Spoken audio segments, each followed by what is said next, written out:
Hello. I didn't expect my new job to come with a surprise from my past. Una sorpresa tan caliente, apasionada y bienvenida. Technically, I didn't expect much at all. Just a boring office gig to pay off some debt in a dull gray building filled with people I'd never talked to outside of Monday to Friday. The kind of place where birthdays get celebrated with stale donuts and nobody makes eye contact in the elevator. But on my first day, as I stepped into the conference room for orientation, there he was, Jake Turner, my high school best friend.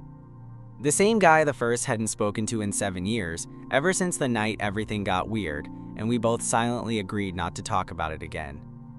My stomach dropped the second I saw him. He was leaning back in a chair near the window, hair a little longer than I remembered, jaw sharper, wearing a navy button-down rolled at the sleeves. He hadn't seen me yet. I had a split second to choose between walking back out or pretending I didn't recognize him. I did neither. Instead, I just blurted, "No fucking way!" Jake looked up. His expression shifted. Shock, confusion, and then something that looked an awful lot like guilt. Or maybe I was just projecting. "Logan?" he said, standing. "Yeah." I gave a half laugh. "Didn't think I'd run into you here." He scratched the back of his neck, a nervous tick I remembered all too well. "Yeah, same." There were 7 of us in the orientation group. The trainer kept it moving. Benefits, policies, HR rules. But the whole time, my attention kept drifting back to Jake. Every time he shifted in his seat, I felt it. Every time he glanced over and looked away just a beat too late, it twisted something in my chest. At lunch, he sat across from me in the cafeteria. It took about 3 bites of a mediocre sandwich before he finally said what I knew he'd been thinking. "So, you stayed in town?" I nodded. "Yeah, tried moving once, didn't stick. You?" "Moved around a bit, just got back last year, didn't know you were still here." "Guess we were both wrong," he gave a dry chuckle. "Guess so." The thing about Jake was, he had this calm energy, like nothing ever really rattled him. But I'd seen behind it before. Back when we were 17 and everything was confusing, and one night in his basement we got too close, too drunk, and I kissed him. And he kissed me back, and then he said we should never talk about it again. We didn't. Not when we graduated. Not when he moved away. Not when I texted once, months later, and got no reply. So yeah, seeing him again, it was like reopening a wound I'd convinced myself had scarred over. He was assigned to the same department. Of course. Same floor, different team. Our desks weren't far. The first week was weird. Civil, professional, like we were strangers who just happened to share some blurry old memories. But the glances kept happening. The pauses. The way he'd linger a little too long when we passed in the hall. One afternoon, I found myself alone in the copy room with him. The machine jammed, of course, and Jake crouched down to open the tray. I stood beside him, pretending to care about toner levels, but my heart was pounding. "Logan," he said without looking up, "can I ask you something?" I swallowed. "Sure." "That night." He straightened up, paper in hand. "Do you ever think about it?" The question hit me like a sucker punch. "Sometimes," I admitted. "Do you?" Jake didn't answer right away. He just looked at me. Really looked. Then he gave the smallest nod. "Yeah," he said. "More than I want to." The tension between us was electric. Familiar and dangerous. Like standing too close to a cliff edge and leaning forward just a little too far. I didn't know what to say, so I said the truth. "Maybe we should talk. Really talk." Jake nodded again, slower this time. "Yeah, maybe we should." We didn't talk that night, or the next. In classic Jake fashion, he retreated. Not in an obvious way. He still nodded when we passed in the hall, still made the occasional sarcastic joke in meetings. but the weight of that copy room conversation hung between us like a fog we both pretended not to notice. By Friday, I was fed up. I waited until everyone left for the day, then walked straight to his desk. He looked up from his monitor, surprised to see me, and even more surprised when I didn't say anything, just jerked my head toward the stairwell door and started walking. He followed. We ended up on the roof. It wasn't fancy, just a gravel patch with a sad excuse for a garden and a few benches, but it was quiet, private. The city buzzed around us from all sides, but up there, it felt like we were floating above everything. Jake leaned against the railing, arms crossed. "So, this is you talking?" "No," I said, pacing a few feet away. "This is me sick of you pretending nothing happened." His jaw tightened. "I'm not pretending." "Bullshit." He looked away, toward the skyline. "What do you want me to say, Logan?" "I don't know, maybe start with why you disappeared after that night. Or why you couldn't even text back." Silence. I kept going. "You kissed me, Jake. I didn't force anything. We were both there. And then you just vanished. Like I was some mistake you had to bury." His eyes flicked back to mine, sharp now. "You think I didn't want to talk? You think I didn't replay that night 100 times? Then why didn't you say anything?" "Because I was scared, all right?" He snapped, stepping forward. I didn't know what it meant. I didn't know if it meant anything to you or if it was just some drunk experiment. That shut me up. He kept going, softer now. And if it did mean something, I didn't know what to do with that. My dad would have lost it. Half my friends would have too. I didn't have the guts. I took a breath. "And now?" He shrugged, but there was something fragile in the motion. "Now, I still don't know. But I see you every day, and I wonder if I ruined the one thing that ever actually felt real." I stepped closer, my heart hammering. "You didn't ruin it, you just left it unfinished." For a moment, all I could hear was the wind, the soft hum of traffic far below. Then Jake reached out and touched my wrist. Just a light graze, but it hit like lightning. "You ever think about what it could have been?" he asked. "Every damn day." His hand lingered. I didn't pull away. "I don't want to run from this anymore," he said. "Then don't." His lips parted, like he was about to say something else. But I closed the gap, kissed him before he could. Soft, tentative, but real. And this time, he didn't hesitate. His hand cupped the back of my neck, and he pulled me in like he'd been waiting years for this. Maybe he had. We broke apart after a long moment, both of us slightly breathless, hearts pounding. Jake gave a shaky laugh. That was way overdue. No kidding. We stayed on the roof long after the sun dipped below the horizon, the city lights flickering to life around us. We didn't say much more. We didn't need to. The silence wasn't fog anymore. It was peace.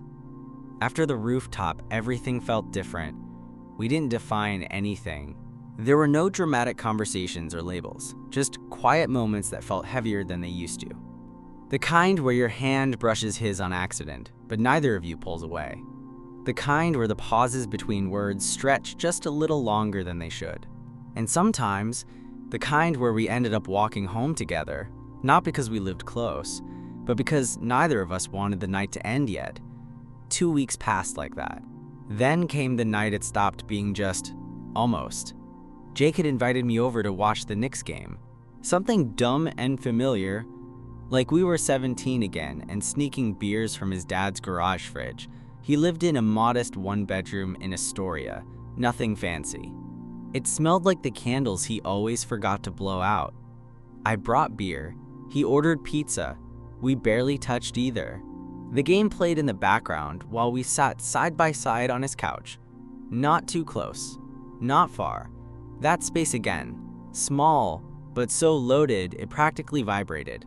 He was the first to speak. "You still think about that kiss?"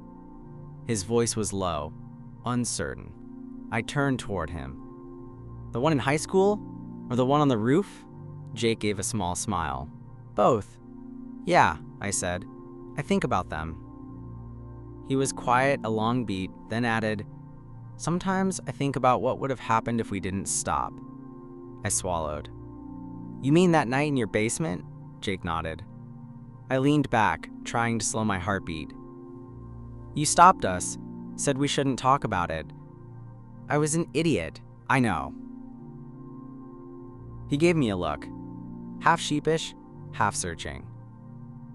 Would you stop me now? No, I said, not a chance. That's when he leaned in. Not fast, not impulsive. He moved like someone who had been playing out this exact scene in his head for years and was still afraid he might be getting it wrong. His lips touched mine softly, testing, almost shy, but I met him halfway this time. I didn't wait. The kiss deepened, grew. My hand found the back of his neck. His fingers curled into my shirt, and just like that, something snapped into place. Not rushed, not lusty, just inevitable. Like two puzzle pieces that had been sitting side by side for years, finally realizing they fit. We didn't talk much after that. There were no scripts left to follow. Just the feel of his breath on my neck as we lay tangled together hours later, the soft sound of the muted TV, and the way his thumb traced idle circles on my chest. I used to wonder, he murmured, if you hated me for what I did. I shook my head. I was hurt, not angry. He nodded, his face half buried in the crook of my arm. I hated myself for a long time. For pushing you away.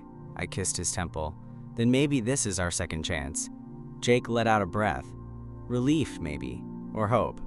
I don't want to mess this up. Then don't, I whispered. And just like that, I knew we weren't unfinished anymore. We were just beginning. We didn't jump into anything. That was the unspoken rule between us.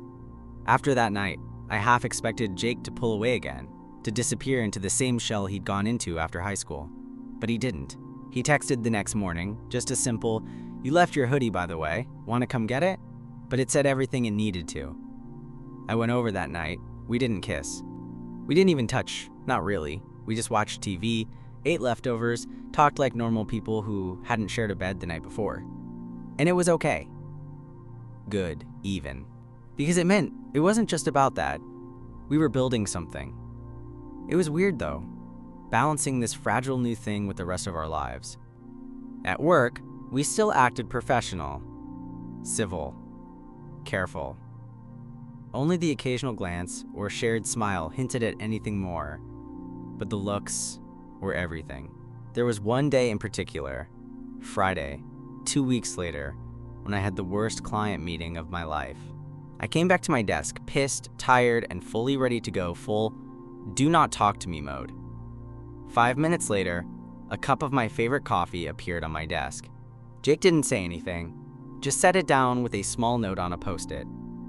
Your death glare is impressive, but maybe try caffeine first. I smiled like an idiot the rest of the day. Later that night, we found ourselves back at his place again. It was becoming a habit, me ending up there after rough days, or him swinging by mine with some excuse to borrow a charger he didn't need. That night was quieter than most. We sat on the floor, backs against the couch, sipping beer and listening to some playlist he claimed was vibey but chill. At one point, he leaned his head against my shoulder. I feel better when you're here, he said quietly. I didn't say anything for a second, just leaned my head against his. Me too. Then, like something out of a slow movie, he turned to face me. There was no hesitation this time. He kissed me, gentle, familiar, and steady. We ended up in bed again. Not rushed, not just about it. There was something in the way he touched me that felt careful, like he wanted to memorize everything. Afterward, we lay there in that half-naked sprawl, skin still warm, the sheet tangled somewhere around our waists. He rested his head on my chest, tracing shapes on my stomach. I used to dream about this, he said softly, back when I told myself I couldn't have it. I looked down at him. And now? Jake didn't look away. Now I'm scared I'm gonna ruin it. You won't. You don't know that. I know you, I said, brushing hair from his forehead. And that's enough. We stayed like that until we drifted off, arms wrapped around each other, no words left to say. And for the first time in a long time, I didn't feel like I was waiting for the other shoe to drop. I just felt okay, maybe even happy. It was only a matter of time before someone at work started noticing. We weren't reckless. No stolen kisses in the elevator or secret rendezvous in the break room. But people noticed patterns, like how Jake started showing up to the office a few minutes after me every morning, or how we both took the same oddly timed lunch breaks more often than coincidence allowed. The first real scare came from Courtney in HR. She cornered me near the printer one afternoon, leaning in like she was about to spill government secrets. "Sue," she said, drawing the word out like gum. "You and Turner, huh?" I blinked. "What?" "Oh, come on," she rolled her eyes. "You guys have been attached at the hip lately. You always laugh at his dumb jokes. And that hoodie you wore last Friday? Pretty sure I saw you wearing it last month." Shit. I scrambled for something to say, but she just held up her hand. "Relax, I don't care. I think it's cute. Just don't get caught making out in the conference room. That's where we keep the donuts." I let out a breath I hadn't realized I was holding. Noted. Still, that night I brought it up to Jake. He was frying tofu in my kitchen, shirtless because apparently that's how he cooks now, and humming along to some terrible early 2000s playlist. I almost didn't want to ruin the mood. "People are starting to notice," I said. Jake flipped a piece of tofu and glanced at me. "Who?" "Courtney. She called us out." He didn't look surprised. "That all?" "Yeah." Jake turned the heat down, then walked over and leaned against the counter, arms crossed. "So, what do you want to do about it?" I hesitated. "What do you want to do?" He was quiet for a second, then said, "I'm tired of hiding." I blinked. "Seriously?" He nodded. "If people find out, they find out. I mean, we're not breaking any company policy, and honestly, for once, I'd rather be real than safe." That landed in my chest like a weight. Warm, solid. "I've never heard you say that before," I said quietly. Jake's smile was a little sad. "Took me long enough. We didn't make some big announcement, but we stopped pretending. At the office, we stayed professional, but we didn't flinch when someone made a joke or when our elbows brushed in meetings. And that weekend, he invited me to a friend's party. Not just any friend, his college buddies, people I didn't know, a group he'd never brought me near before. "You sure?" I asked as we walked up to the brownstone. Jake looked at me, nervousness flickering behind his eyes. "No, but I want them to know. I want you to be part of this part of my life too." Inside, it was loud and crowded. His friends were all friendly, beer in hand, passing around chips and yelling over whatever playlist was blaring from the Bluetooth speaker. Jake introduced me simply. "This is Logan. He's with me." There were no dramatic reactions. Just a few smiles, a couple curious looks. One guy clapped Jake on the back and said, "Took you long enough." We stayed late. At one point, I found Jake in the kitchen, leaning against the fridge, beer in hand, talking with two of his old roommates. I joined him quietly, and he looked at me with this expression I couldn't fully explain. Part joy, part pride, part something else. He reached for my hand in front of everyone and just held it. Later, on the train ride home, I leaned my head against his shoulder. The city lights flickered past, soft and golden. "I think I'm falling for you," I said. Jake didn't look surprised. He just squeezed my hand and said, "Good," because I already fell. A few months later, Jake moved in. It wasn't some big, dramatic milestone. He didn't show up with boxes and balloons or make a social media post about it. He just stopped going back to his place after work. Eventually, we realized half his clothes were already in my dresser, and Bean, my antisocial cat, had officially decided Jake was acceptable enough to sleep between us. "So, I guess I live here now?" he said one night while brushing his teeth with a spare toothbrush he'd been using for weeks. I nodded, mouth full of toothpaste. Yeah, seems like it. And that was that. Life didn't get magically easier. He still forgot to take out the trash. I still hogged the covers. We still argued about dumb stuff like how much garlic was too much garlic in pasta. He was wrong, obviously. But there was something different now. A quiet sense of certainty, like we'd finally stepped into the version of our story that was always meant to be. Sometimes we'd lie in bed, legs tangled, scrolling through our phones in silence, and I'd catch myself just watching him. His dumb smirk when he found a meme he liked, the way his brow furrowed when reading the news, the shape his lips made when he was concentrating. He caught me once. "What?" he asked, looking up. I shrugged, just thinking how different you look now. Jake tilted his head. "Different? How?" I ran a hand along his jaw. "Happier." He smiled at that. "You make it easy." One weekend, we went back to our old high school town. Not for anything dramatic, just a visit. We walked past the park where we used to hang out after class, the pizza place where we'd spend hours pretending we were doing homework, and the street where his old house stood. Different owners now. Fresh paint. But the same cracked sidewalk where we'd shared that first, complicated kiss. Jake stood there for a moment, hands in his jacket pockets. "You know," he said, "I spent years thinking that night ruined everything." I glanced at him. "Yeah?" He nodded. "But now I think it was just chapter 1. I slipped my hand into his. "Took us a while to get to chapter 2. "Worth the wait," he said. And I believed him. Not because life was perfect now, but because he was there. Because every time I reached out, he didn't flinch. Because he kissed me like he meant it, held me like I was home, and looked at me like I was something worth staying for. We didn't have a finish line in mind. We just had this, whatever this was, real, messy, beautiful, us. A year after that first kiss on the rooftop, life had settled into something that felt suspiciously like happiness. Not the loud, movie-style happiness with violins playing in the background and perfectly lit sunsets. More like quiet contentment. Mornings with coffee made before I got out of bed. His socks on my side of the room. Grocery lists written in both our handwriting. Arguments over whether the thermostat should be set to 70 or 72. Dumb inside jokes that no one else would ever get. It wasn't perfect, but it was ours. That night, I came home late. Work had been brutal. Clients impossible, my head pounding, and my train delayed 3 times.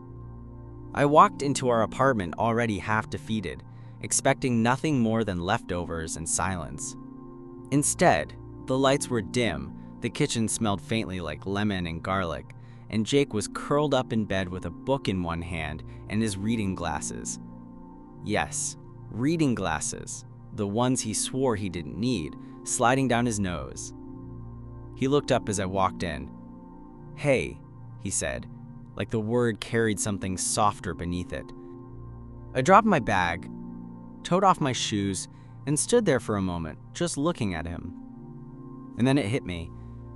"You ruined everything," I said, not thinking. Jake blinked, confused.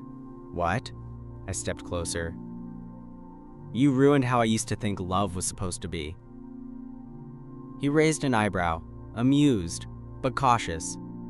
"Okay, do I get a chance to defend myself?" I smiled, sitting beside him on the bed. "I used to think love had to be dramatic, messy, like some kind of constant chase, painful and beautiful and exhausting. But you made it easy." Jake closed his book slowly, listening. "You made it feel calm. Like coming home after a long day. Like knowing someone has your back, even when you're being a pain in the ass. Like brushing your teeth next to someone and not having to say a word because they already know what you're thinking."